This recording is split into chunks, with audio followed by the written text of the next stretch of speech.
today's topic, which is around self-investment. Yes, that's correct. Today I'm speaking about,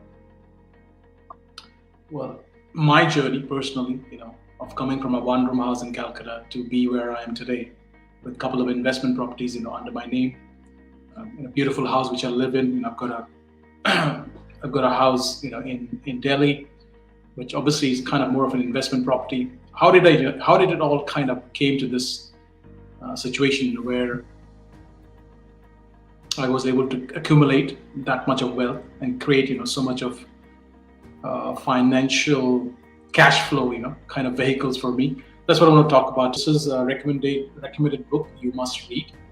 Reading obviously would give you insights. If you want to go deeper in the process, then we recommend you pick up a mentor or you find a mentor who you can work with closely, and they understand the craft pretty powerfully, so that they can take you on a journey of investment. So Rich Dad Poor Dad by Robert Kiyosaki. It's highly recommended. I have shared the stage with this man.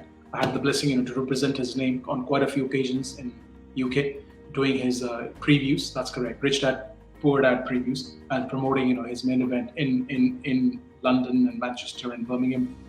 And yeah, this man, talks about a quadrant. And those of you understand, you've read the book, you can relate to this more. So in this quadrant, he has got 4 parts. He talks about people being an employee, and we recommend that you start as an employee, even if you have a beautiful business running in your family, which means your father has a powerful business, and maybe he wants you to join, or maybe you want to join him.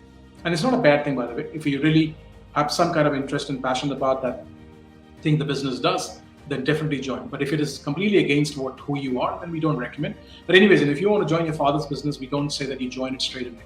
You must take up some kind of experience, for a good few years, minimum, let's say 3 to 4 years, or worst case 2 years, somewhere where you work in a company which is not something, is your company because of your father, because of, you got selected through an interview cycle, and then you work there and you take up experience at somebody else's expense or risk. That's correct. When somebody is paying you salary every month, they are responsible to give the salary to you. Well, you're supposed to give the value or do the work, but it's still a very less risk of you giving the time. And worst case, what can happen, that you may not get a month or 2 months salary at the end of your work. And that's sometimes you have to live with. Sometimes the companies go bankrupt, or small companies, they are in challenge and they're not able to pay you salaries. It may happen to people. I've heard some people have gone through that experience. So coming back, he talks about employee, and it's a pretty powerful, place to start for. But the biggest challenge, lies in that if you stay as an employee all your life, most people, they technically or in the real sense cannot retire. That's correct. Because of inflation. I mean, those of you understand inflation, that money gets printed. I'm not an expert of this, but I understand a little bit about the whole world of, centralized world where big, bureaucrats, and authorities make decisions for you, and the notes get printed. So let's say a bread, which you can buy for, I don't know, let's say 2 rupees or, 50 pence 20 years back or 10 years back, let's say, that same bread is like 2 pounds right now, or, like 10 rupees right now. The bread is the same. Why did the price go up? In our language, and in India and Hindi, people call it mehengai. Well, it's actually inflation. Like your buying power kind of goes down. If you understand this, I'm thinking of the best possible way to explain you in simple form. Okay, it's like the value of your currency or of your money goes down.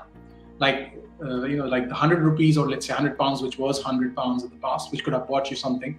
For the same 100 pounds, you're going to buy the things, in the present situation after a few years. Sorry. So the inflation, actually adds up, where your money loses value.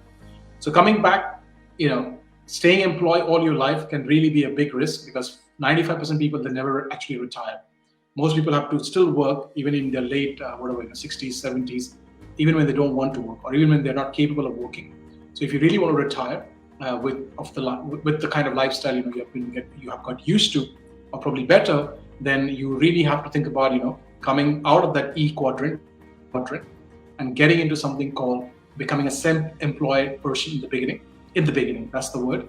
And then after giving it a few years, whatever you want to give it, if you're only one business, if you're the only one doing your business, then oh god, you got like 3 times job in the beginning. Yeah, it is okay. You have to pay the price or do the work. But after a few months to a year or 2 or 3 years, you should think about scaling it up, which means you've got to bring people in, to outsource some of the work you do, or most of the work which you do, and it can be done by others. You should only do the works which is your core kind of competence, something you're really expert at, and put all your focus into it. Like, I am into teaching and I prefer to teach 80% of the time. Yeah, I do get involved in a bit of marketing, bit of admin work, bit of, logistics, HR or payrolls and stuff like that. But most of the time, 70, 80% of the time, I like to focus my attention towards teaching and how to make my teaching better. So then there is a team which takes care of marketing. There's a team which takes care of sales, in way of doing one-to-one. There's a team which takes care of accounting. So that's all, gives me leverage. Okay. From self-employed, if you're listening right now, and this could be a game changer for you in the long run. If you can see a vision of 10, 15 years, oh God, you could be in a completely different place compared to if you don't follow what I'm telling you to a certain extent, you would be in massive kind of same situation, let's say, if not worse. So yeah, once you're self-employed, you have to really create a business, which means you have to bring a team in, some systems in. And once you have got a business running for you, where you still have to do the work, there's no business, which is completely passive. I think, in my understanding, it's a completely bullshit idea to get sold to you from network marketing companies. Maybe I'm sorry, if you're a network marketing company, I have nothing against you. But I think, if you're a network marketing company and you've got a big team, that you work very hard for it and you still carry on doing it. So there is no passive income. Yeah, there is some income, where you have to do a little bit of work and income comes in. Like if you have 100 properties or 50 properties, you have to check upon, how the rents are coming in, if any properties got any leakage or not. Then you've got a team which you outsource to get the work done. That it's, a bit of a work, maybe 2-3 hours a day, but with just 3-4 hours a day of work, you can have a lot of cash flow coming in. And to get to that level, you have to really build it up. I mean, if you started like me with no, low support, no godfathers, no, properties to fall on, no father's income to fall on to create your wealth and create your empire, then you have to work, through and slog through the very beginning to build it up to the level, where people would say, okay, great, we've got a couple of properties now. So yeah, coming back, do a business, and when the business makes money, which it should, a real business should make money, you should take some money out, whatever you can, and put it into, investment. That's correct. And let the money work for you. And then again, for investment, you have to be smart. You just can't rely on people, which I think a lot of time Asians or Indians, we do it. I did it myself and went through massive pain.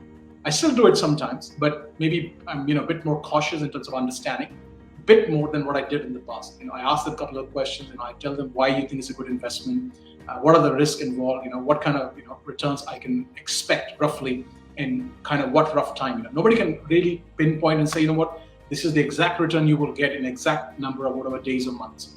If somebody says that, I think, what, they're bluffing it. Yeah, marketing, or let's say, the whole idea of understanding Forex or whatever, stocks or crypto. Obviously, there's a bit of a, lot of research, maybe a lot of studies around it. And then somebody can kind of, gauge it to a level that it comes close to the reality, what it will be in a few months to a few weeks time. Nobody can really pinpoint and say, what, on 13th of September this year, crypto will be, let's say, whatever, 35,000 pounds exactly. Well, not really. It can be around that, if that's really is the case. So coming back, you really have to get smart, and you have to go something called into, financial literacy to a certain extent or to a major extent. Robert really talks about it. He says, what, you don't have any choice. You really have to learn the game of numbers and then understand it and then start investing. And the same man, talks about investing in yourself. That's correct. When your inner game, really takes up a different level, then things around you start shifting and changing. So if you only expect to invest like externally and not invest in yourself, it will really have an impact, in your life overall. You really have to be the person, who understands, certain investments or certain kind of, vehicles of taking you there. That's correct. If you really want, a lot of income to come into your life in the long run, by the time you turn 50 or 55 or 60, and you would like to really retire in the real sense, then you have to be okay to first invest in yourself. And then you can do it parallelly. You can even do other investment around you while you're investing in yourself.